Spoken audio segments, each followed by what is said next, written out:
Hi guys, so I'm back for my Silhouette Saturday. I know I'm a little bit delayed in it, but I've just been a little busy. So here we go. What I'm going to kind of show you guys today is I'm going to show you how I made this border right here. And it goes from top to bottom. And so I picked a slightly different design for this. And so it's this one. So I'm going to show you guys how I turned this into this border so that you can wrap the edges of your page. So let's go ahead and get started. I hope that you'll be able to see my computer properly, because I know sometimes filming the computer it's a little bit hard to see, but unfortunately I've tried and tried and tried, and I've not been able to actually get the program for my to be able to record what's happening on my screen. I haven't been able to get that to work. So I'm going to go ahead, reposition the camera, and we'll get started. See you in a sec. Okay guys, I'm back. I'm not sure exactly how this is going to work, but let's go ahead and give it a try. So this is the cut that I'm going to be using. So it's Kitchen Borders Set 8. So I'm going to click it. There it is. I'm going to drag it over here, and I'm going to ungroup it. So I right click, I go ungroup. I have to unselect it, and then I should be, if it works right, ungroup it, and then you can see they're each individual, and then I can work with just the one that I'm looking for. Trying to make sure that this is easy enough. Okay, so my cuts I actually shrunk down because I didn't want them, I basically wanted them to be about 1.5 inches, and these are, I think, what was it, 2 inches, 2.5 inches. So I actually shrunk this down so that the length right here on my cut was about 1.5 inches. And I just did that by dragging this corner. So I do apologize that this isn't the best video quality. I'll get there with it. So that right there, that's about 2.25. And I think that's, let me look real quick. Nope, still, I think that a little bit. I didn't want to make it too small because then I ran into the issue of the cuts being too delicate. So I needed to also make sure that it went 8.5 wide. So what I did is I went over to, and you can't see that part right now.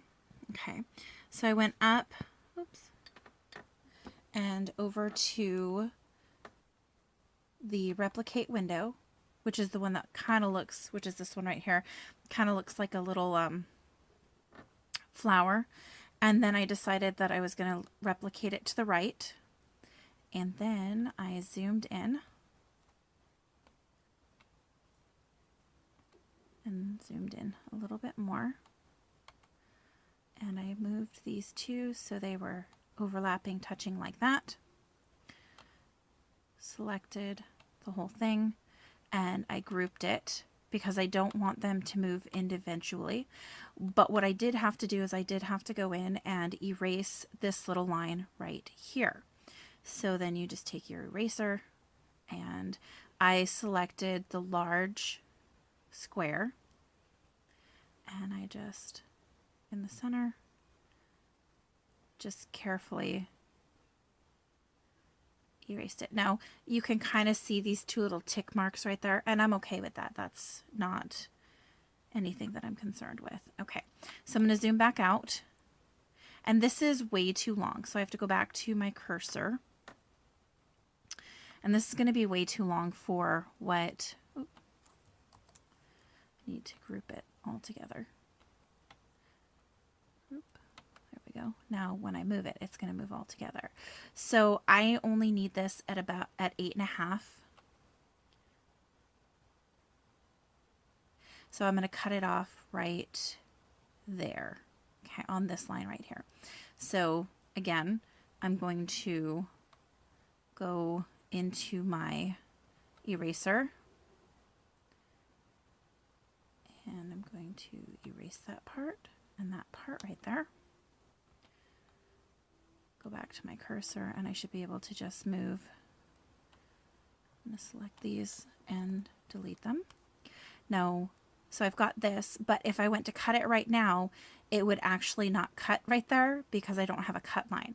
So I need to go in and add that cut line. And let's go ahead. Good Lord.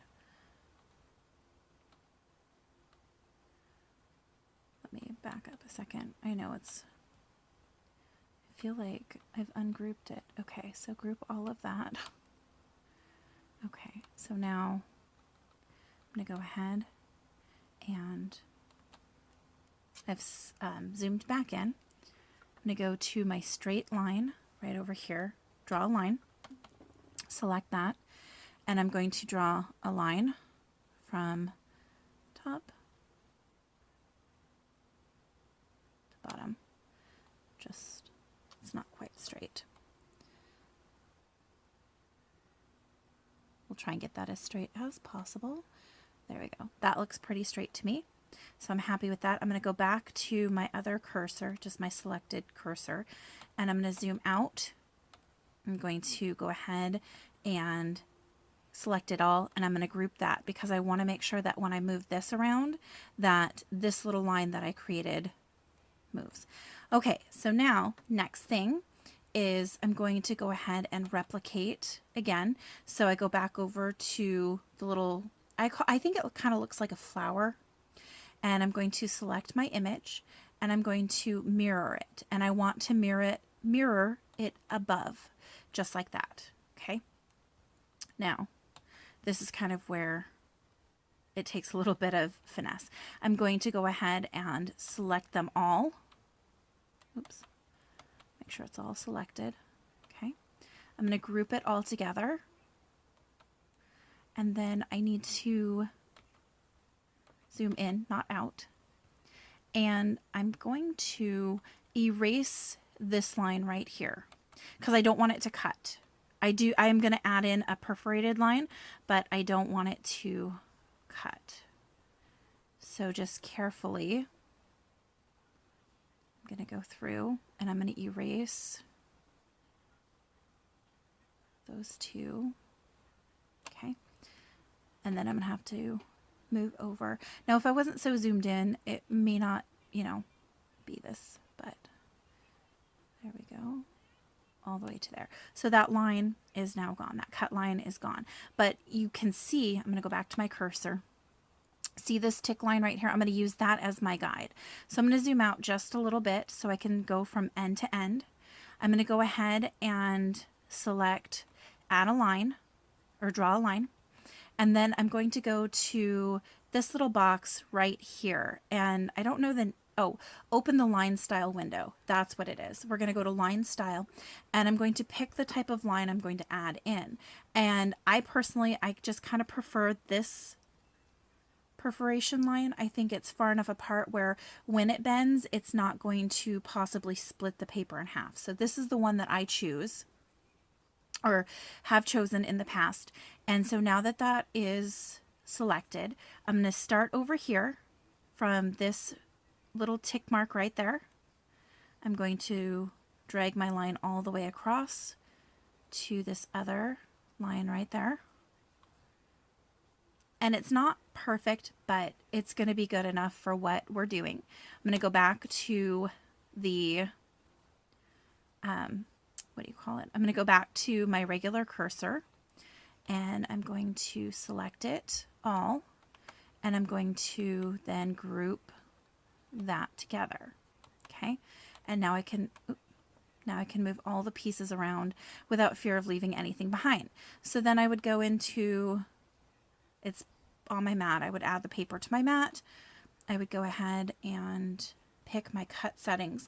Now on this, I actually just, if you're just using regular cardstock, you just click cardstock and it'll open up more, like if you click it, it'll open up more options. You just scroll down right here. Now with mine, I cut a little bit faster. So I had mine on a speed of 8 and then I ratcheted my blade up a little higher.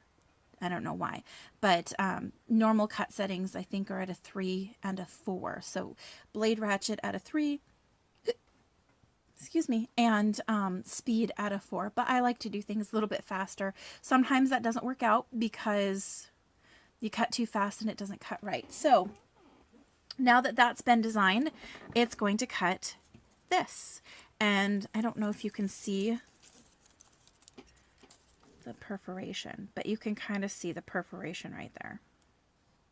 So that's how I created my borders, and that is my Silhouette Saturday. I hope you guys all enjoyed and you join me next time. I'll see you later. Bye guys.